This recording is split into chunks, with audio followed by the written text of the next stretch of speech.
South west ഭാഗത്ത് നമുക്ക് എന്തെങ്കിലും തരത്തിലുള്ള ഒരു ദോഷം വന്നിട്ടുണ്ടെങ്കിൽ വാസ്തുപ്രകാരം അതൊരുപാട് ബുദ്ധിമുട്ട് നമ്മുടെ ജീവിതത്തിലുണ്ടാകും. തെക്ക് പടിഞ്ഞാറ് ഭാഗത്ത് സെപ്റ്റിക് ടാങ്ക്, വേസ്റ്റ് വാട്ടറിന്റെ കുഴി, അല്ലെങ്കിൽ വീട് നിർമ്മിക്കുമ്പോൾ തെക്ക് പടിഞ്ഞാറ് മൂല നഷ്ടപ്പെടുത്തിക്കൊണ്ട് വീട് പണിയുക, ഇത്തരത്തിലുള്ള കാര്യങ്ങൾ നമുക്ക് സാമ്പത്തികമായിട്ടുള്ള നഷ്ടങ്ങളും മറ്റ് പ്രവർത്തന മേഖലകളിൽ ഒരുപാട് തടസ്സങ്ങളും ഉണ്ടാക്കുമെന്ന് വാസ്തുവിൽ പറയുന്നു. പ്രധാനമായിട്ടും രണ്ട് ശാസ്ത്രങ്ങളാണ്.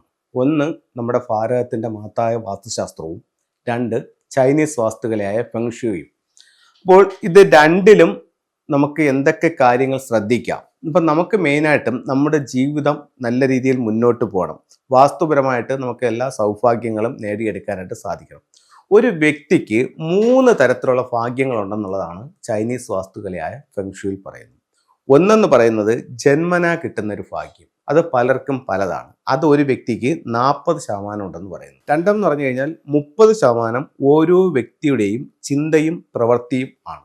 അത് 30% ഉണ്ട്. ബാക്കി 30% ഓരോ വീടിൻ്റെയും വാസ്തു ഗുണം കൊണ്ട് അല്ലെങ്കിൽ വാസ്തു ബലം കൊണ്ട് നമുക്ക് കിട്ടുമെന്നാണ് ഫെങ്ഷുയിൽ പറയുന്നത്. അപ്പോൾ അങ്ങനെയാണെങ്കിൽ ആദ്യത്തെ 40% നമ്മുടെ കയ്യിലില്ല, അടുത്ത 30 നമുക്ക് നേടിയെടുക്കാനായിട്ട് സാധിക്കും. അപ്പോൾ അതിൽ വാസ്തുവിൽ ആ 30 നമുക്ക് ഏത് രീതിയിൽ നമുക്ക് പ്രയോജനപ്പെടുത്താം എന്നുള്ളതാണ് നമ്മൾ ഈ വീഡിയോകളിലെല്ലാം നിങ്ങളുമായിട്ട് ഷെയർ ചെയ്തുകൊണ്ടേ ഇരിക്കുന്നത്. സൗത്ത് വെസ്റ്റ്, അതാണ് തെക്ക് പടിഞ്ഞാറ്. ഈ സൗത്ത് വെസ്റ്റ് ഭാഗത്ത് നമുക്ക് എന്തെങ്കിലും തരത്തിലുള്ള ഒരു ദോഷം വന്നിട്ടുണ്ടെങ്കിൽ വാസ്തുപ്രകാരം അതൊരുപാട് ബുദ്ധിമുട്ട് നമ്മുടെ ജീവിതത്തിലുണ്ടാകും. ദോഷം എന്ന് പറയുന്നത് വീടിൻ്റെ വെളിയിൽ തെക്ക് പടിഞ്ഞാറ് നമുക്ക് ഒരു കിണറോ ബോർവെല്ലോ, അതുപോലെ തന്നെ തെക്ക് പടിഞ്ഞാറ് ഭാഗത്ത് നമുക്ക് സെപ്റ്റിക് ടാങ്ക്, വേസ്റ്റ് വാട്ടറിൻ്റെ കുഴി, അവിടെ ഗേറ്റ്, അതുപോലെ car porch, sit out, main door, അല്ലെങ്കിൽ വീട് നിർമ്മിക്കുമ്പോൾ വീടിൻ്റെ സ്ക്വയർ ഷേപ്പ് കിട്ടാത്ത രീതിയിൽ തെക്ക് പടിഞ്ഞാറ് മൂല നഷ്ടപ്പെടുത്തിക്കൊണ്ട് വീട് പണിയുക, ഇത്തരത്തിലുള്ള കാര്യങ്ങൾ നമുക്ക് സാമ്പത്തികമായിട്ടുള്ള നഷ്ടങ്ങളും മറ്റ് പ്രവർത്തന മേഖലകളിൽ ഒരുപാട് തടസ്സങ്ങളും ഉണ്ടാക്കുമെന്ന് വാസ്തുവിൽ പറയുന്നു. അതേസമയം മറ്റൊരു കലയായ ഫെങ്ഷു പ്രകാരം അവിടെ വർഷാവർഷം ഓരോ നക്ഷത്രങ്ങൾ വരുന്നുണ്ട്. അതിപ്പോൾ നിങ്ങൾക്ക് ഫെങ്ഷുയിൽ വിശ്വാസമുള്ള ഒരാളാണെങ്കിലും ഇല്ലാത്ത ഒരാളാണെങ്കിലും അറിയാവുന്ന ഒരാളാണെങ്കിലും അല്ലാത്ത ആളാണെങ്കിലും ഈ നക്ഷത്രങ്ങൾ കൃത്യമായും അതാത് ദിക്കുകളിൽ വന്ന് പൊയ്ക്കൊണ്ടേയിരിക്കുന്നുണ്ട്. അത് ഓരോ നക്ഷത്രങ്ങളും വരുമ്പോൾ അതിൻ്റെ ഒരു എനർജി ചേഞ്ച് ആ സ്ഥലത്ത് സംഭവിക്കുന്നുണ്ട്. അപ്പോൾ ആ എനർജി എന്ന് പറയുന്നത് പോസിറ്റീവായിട്ടുള്ള എനർജിയും ഉണ്ട്, നെഗറ്റീവായിട്ടുള്ള എനർജിയും ഉണ്ട്. അത് ആ സ്റ്റാറിനെ ബേസ് ചെയ്തിട്ട് ഇരിക്കും. ഇപ്പോൾ ഉദാഹരണത്തിന് 2026 ഫെബ്രുവരിയിൽ ആ ദിക്കിലേക്ക് വരാൻ പോകുന്ന സ്റ്റാർ എന്ന് പറയുന്നത് 7 എന്ന് പറഞ്ഞിട്ടുള്ള സ്റ്റാറാണ്. ഇതൊരു റോബറി സ്റ്റാർ ആയിട്ടാണ് ഫെങ്ഷുയിൽ കണക്കാക്കുന്നത്. അപ്പോൾ ഓരോ സ്റ്റാറുകൾക്കും ഓരോ സ്വഭാവം ഉണ്ടെന്ന് നമുക്കറിയാം. അങ്ങനെയാണെങ്കിൽ 7ന്റെ സ്വഭാവം എന്താണെന്ന് വെച്ച് കഴിഞ്ഞാൽ ഇത് ഒരു പറ്റിപ്പിൻ്റെയും കടബാധ്യതയുടെയും ഒക്കെ സ്റ്റാറാണ് 7 എന്ന് പറയുന്നത്.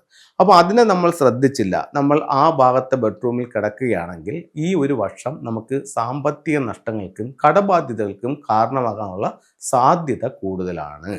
അപ്പോൾ നമ്മൾ ഇത് നേരത്തെ മനസ്സിലാക്കി. സ്റ്റാർ ഇതുവരെ എത്തിയിട്ടില്ല, ഇനി എത്തത്തുള്ളൂ. പക്ഷെ അതിനു മുമ്പ് നമ്മൾ പ്രശ്നവും മനസ്സിലാക്കി. അപ്പോൾ നമുക്ക് ഒരു പ്രശ്നമുണ്ടെങ്കിൽ ആ പ്രശ്നത്തിന് ഒരു പരിഹാരവുമുണ്ട്.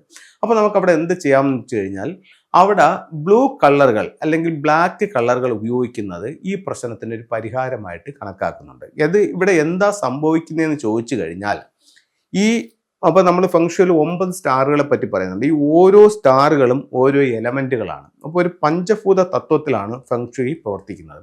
അപ്പോൾ ഇതിൽ ആ 5 എലമെൻറ്റ്സിൽ വരുന്ന ഒരു എലമെൻ്റ് എന്ന് പറയുന്ന എലമെൻ്റാണ് മെറ്റൽ.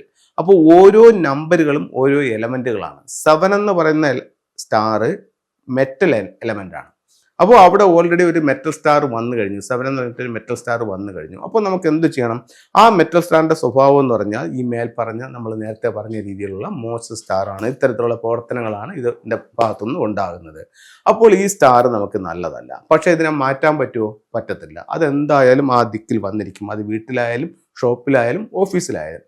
അപ്പോൾ ആ സ്റ്റാറിനെ ഇല്ലാതാക്കാനായിട്ട് മറ്റ് 5 എലമെൻറ്റ്സിൽ ഒരു എലമെൻറ്റ്സിന് പറ്റും. അതേപോലെ തന്നെ ഒരു എലമെൻറ്റ്സിനെ നന്നാക്കാനും ഈ 5 എലമെൻറ്റ്സിൽ ഒരു എലമെൻറ്റ്സിനോ 2 എലമെൻറ്റ്സിനോ പറ്റും. അപ്പോൾ നമുക്ക് ഇതിനെ നശിപ്പിക്കാൻ പറ്റിയൊരു എലമെൻ്റ് എന്ന് പറയുന്നത്, മെറ്റലിനെ നശിപ്പിക്കാൻ ആർക്ക് പറ്റും? വാട്ടറിന് പറ്റും. അതായത് ഇരുമ്പിനെ തുരുമ്പിടിപ്പിച്ച് ഇല്ലാതാക്കാനായിട്ട് വെള്ളത്തിനെ കൊണ്ട് സാധിക്കും. നമ്മൾ ഒരു ഉദാഹരണം പറഞ്ഞാൽ, അപ്പോൾ ബെഡ്റൂമിനകത്താണെങ്കിൽ ഫെങ്ഷുയിൽ പറയുന്നു അവിടെ വെള്ളം ഉപയോഗിക്കാൻ പാടില്ല എന്ന് പറയുന്നുണ്ട്. അങ്ങനെയാണെങ്കിൽ ഈ പ്രശ്നത്തെ ഇല്ലാതാക്കാൻ വേണ്ടിയിട്ട് ഒരു ചെറിയ അളവിലുള്ള വെള്ളം വീടിൻ്റെ പുറത്ത് കൊടുക്കുന്നത് ഈ ദോഷത്തിന് ഒരു പരിഹാരമാണ്. ഇനി നമുക്ക് വെള്ളം വെക്കാൻ പറ്റാത്ത സാഹചര്യങ്ങളിലാണെങ്കിൽ നിറങ്ങളും പറയുന്നുണ്ട്. ഓരോ എലമെന്റിനും ഓരോ നിറങ്ങൾ പറയുന്നുണ്ട്. അങ്ങനെയാണെങ്കിൽ വാട്ടറിന്റെ കളർ എന്ന് പറയുന്നത് ബ്ലൂവും ബ്ലാക്കുമാണ്. അപ്പോൾ ഈ ബ്ലൂവിൻ്റെയോ ബ്ലാക്കിൻ്റെയോ കളർ അവിടെ കൊടുത്തു കഴിഞ്ഞാലും ഈ എലമെന്റ് ആയിട്ട് അവിടെ വർക്ക് ചെയ്യും. അപ്പോൾ നമുക്ക് വെള്ളം പറ്റാത്ത സാഹചര്യത്തിൽ നമുക്ക് ഈ കളറുകൾ ഉപയോഗിച്ചുകൊണ്ടും ഈ പ്രശ്നത്തിന് പരിഹാരമുണ്ടാകും. അപ്പോൾ നമുക്ക് മിനിമം 4 സ്ക്വയർ ഫീറ്റ് എങ്കിലും വേണം ഈ ഒരു കളർ എലമെന്റായി വർക്ക് ചെയ്യണമെങ്കിൽ. അപ്പോൾ അങ്ങനെയാണെങ്കിൽ ഒരു 4 സ്ക്വയർ ഫീറ്റിന്റെ ബ്ലൂവോ ബ്ലാക്കോ കളർ കൊടുത്തുകൊണ്ട് അതിന് ആ നിറം കൊടുത്തുകൊണ്ട് ഈ പ്രശ്നത്തിന് പരിഹാരം ചെയ്യാം. ഇനി ഫംഗ്ഷനിലുള്ള എല്ലാ കാര്യങ്ങൾക്കും ചില ടൂളുകൾ ഫംഗ്ഷനിൽ ഉപയോഗിക്കുന്നുണ്ട്. വളരെ റിസൾട്ടുള്ള ടൂളുകളാണ് ഉപയോഗിക്കുന്നുണ്ട്. ഇപ്പോൾ ഇതിനകത്ത് ഒരുപാട് വീഡിയോകൾ നമ്മൾ വർഷങ്ങളായിട്ട് പറയുന്നുണ്ട്. ഒരുപാട് ആൾക്കാർ ടൂളുകൾ വാങ്ങിച്ചു വെച്ചിട്ട് ഒരുപാട് റിസൾട്ടുകൾ കിട്ടുന്നുണ്ട്.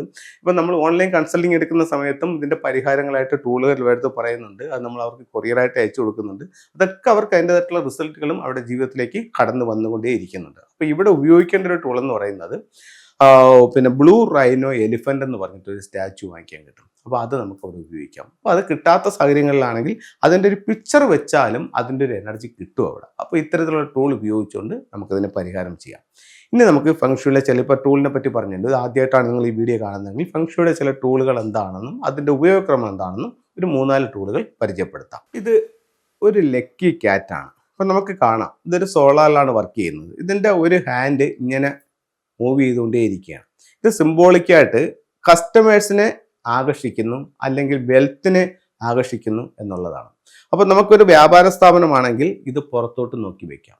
ഇപ്പോൾ ചില സ്ഥലങ്ങളിൽ നമുക്കൊരു ആക്ടിവേഷൻ കൊടുക്കണമെന്നുണ്ടെങ്കിൽ അപ്പോൾ നമുക്ക് വാട്ടർ ഫൗണ്ടൻ കൊടുക്കാം, വിൻഷിയം കൊടുക്കാം, പിന്നെ പെൻഡുലം ക്ലോക്ക് കൊടുക്കാം. അത്തരം സ്ഥലങ്ങളിൽ ഒരു മൂവിങ് ഒബ്ജക്റ്റ് ആയിട്ട് നമുക്ക് ഇത്തരത്തിലുള്ള ലക്കി ക്യാറ്റുകളെയും നമുക്ക് കൊടുക്കാനായിട്ട് സാധിക്കും. ഇത് നമ്മളിലേക്ക് ശരിക്കും ബിസിനസ് വരാനും കൂടുതൽ ലാഭകരമായി മുന്നോട്ട് പോകാനും ഒക്കെ ഈ ലക്കി ക്യാറ്റ് സഹായിക്കുന്നതാണ്. ഇത് നാച്ചുറൽ ആയിട്ടുള്ള സ്റ്റോൺസ് ഉള്ള ഒരു ട്രീ ആണ്. അപ്പം നമ്മുടെ ഇഷ്ടപ്രകാരം ഇതിനെ നമുക്കൊന്ന് ഡെക്കറേറ്റ് ചെയ്ത് വെക്കാവുന്നതാണ്. അപ്പോൾ ക്രിസ്റ്റൽസ് എപ്പോഴും നെഗറ്റീവ് എനർജികളിൽ നിന്ന് നമ്മളെ പ്രൊട്ടക്റ്റ് ചെയ്യാനായിട്ട് ക്രിസ്റ്റൽസിന് സാധിക്കുന്നതാണ്. അപ്പോൾ ഇത് നമുക്ക് വീടിൻ്റെ സൗത്ത് വെസ്റ്റ് കോർണറിൽ, അതായത് എർത്ത് എനർജി വരുന്നതായിട്ടുള്ള ചില ഡയറക്ഷൻസ് ഉണ്ട്.